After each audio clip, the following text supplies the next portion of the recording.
Mayadit, président de la République sud-soudanaise,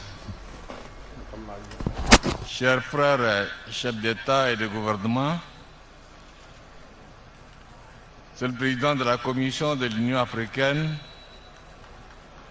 Madame la vice-présidente de l'Éthiopie, Mesdames, Messieurs les représentants des pays frères et amis, des organisations régionales et internationales, Mesdames, Messieurs les représentants des partis politiques et de la société civile soudanaise, Mesdames, Messieurs les dirigeants des mouvements de lutte armée, distingués invités, Mesdames et Messieurs, je voudrais avant tout propos exprimer mes remerciements et ma gratitude à mon frère le président Salva Kiir, au gouvernement et au peuple sud-soudanais pour le travail excellent qu'ils ont abattu dans le cadre de la recherche de la paix dans le continent africain. Je leur dis bravo. Djouba a accueilli les frères soudanais.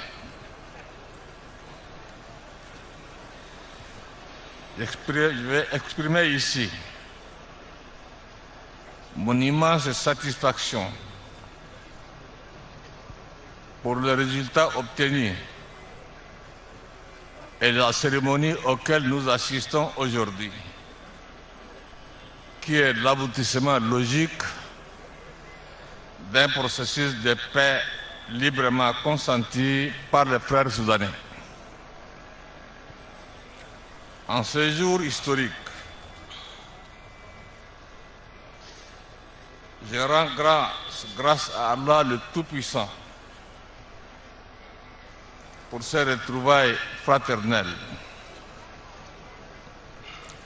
Distingués invités, Mesdames et Messieurs,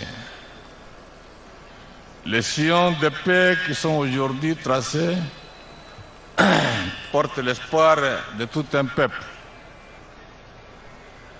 La tragédie humaine endurée par les femmes, les enfants et les hommes, non seulement au Darfour et au sud Kordofan et au Nil bleu, mais dans les autres parties, ne devrait pas durer indéfiniment.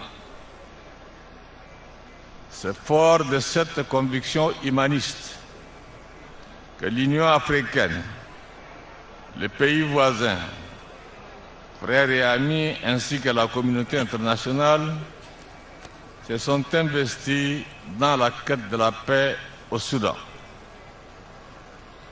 Aujourd'hui, nous récoltons les fruits de ces efforts multiples et conjugués. Je salue l'engagement personnel, désintéressé, volontariste de mon frère le président Salva Kiir, qui a veillé à la matérialisation de cet important accord. Le mérite des avancées enregistrées revient surtout aux frères soudanais eux-mêmes. Je félicite particulièrement le Conseil souverain de la transition, le gouvernement, les forces politiques, civiles et les mouvements de lutte armée pour le résultat que nous avons obtenu. Mesdames et Messieurs, il faut maintenant non seulement consolider les acquis, mais renforcer la dynamique en vue d'instaurer une paix juste et définitive. Cet immense pari est bel et bien à la portée de nos frères soudanais. Je suis convaincu que tous ceux qui n'ont pas encore adhéré à cette grande plateforme de dialogue et de cohésion vont le faire dans le meilleur délai. Non, je leur lance un appel fraternel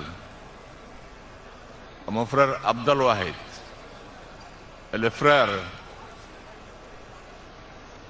de Nil al-Azraq pour rejoindre ce peloton de la paix. Distingués invités, mesdames et messieurs, le Soudan nouveau, en voie de refondation, a besoin de soutien actif et de l'accompagnement résolu de tous ses partenaires, y compris les pays amis. Je lance un pressant appel à l'endroit de toute la communauté internationale pour qu'elle soutienne le Soudan dans la phase actuelle de sa vie et de son histoire. Si la paix est la condition première du développement, le développement est aussi l'adjuvant et le levier de la paix.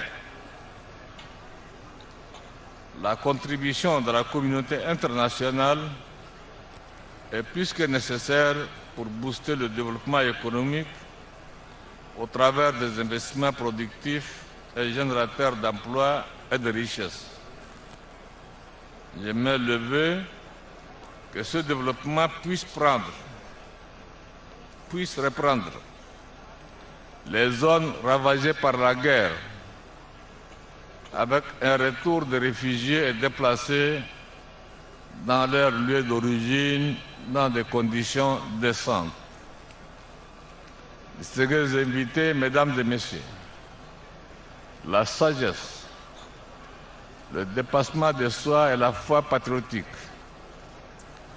et qui ont été la sève nourricière de cet accord, doivent continuer à habiter toutes les parties. Le chemin de la paix reste encore un parcours de combattants. Le Tchad, qui a une communauté de destin avec le Soudan, accompagnera comme à l'accoutumée le peuple frère. Distingués invités, mesdames et messieurs, permettez-moi une fois de plus de dire bravo, 1000 fois bravo à mon frère le président Salva Kiir. Il a réussi un pari et ça, c'est dans l'intérêt de tout le continent. Je souhaite de tout cœur que la symbolique de cette cérémonie inspire d'autres pays du continent qui sont en but à des conflits et aux violences.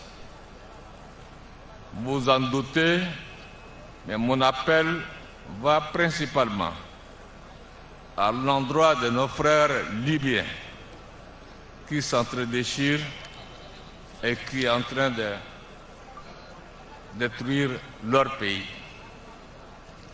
Ce grand et beau pays du continent africain doit retrouver au plus vite son unité et sa stabilité.